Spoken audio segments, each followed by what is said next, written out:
Now, this is like a schematic flow of the process of reading and the process of writing. When we read, we have already the written unit, okay, because it's written. So we have the written unit in front of us. What we need to do is first to identify it visually. So this is the first stage, to identify what is written down.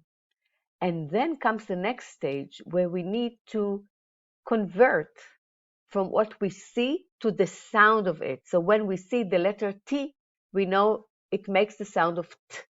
When we see the letter B, we know it makes the sound of B. And then when we get to two letters together, like BE, we know it makes a B.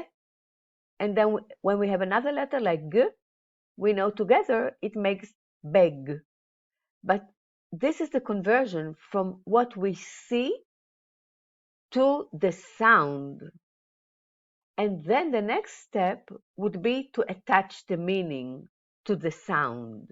So when I hear or I voice out the word beg, then when I see it or I voice it out, then I can understand what we talk about. I can understand the meaning of the word beg. Now, when we write, we have the meaning already in our mind because I want to write the word beg. Then I need to do it the other way, backwards. I need to convert from what I hear to a visual symbol and then to write it down. Now, at each of these points, I can go wrong.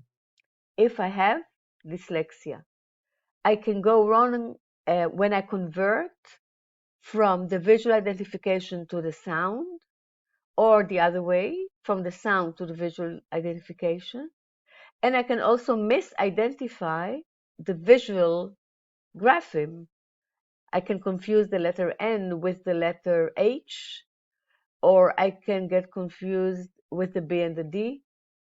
Okay, so we have different confusions, but the conversion is also very, very difficult to some of us, of course, not to everyone.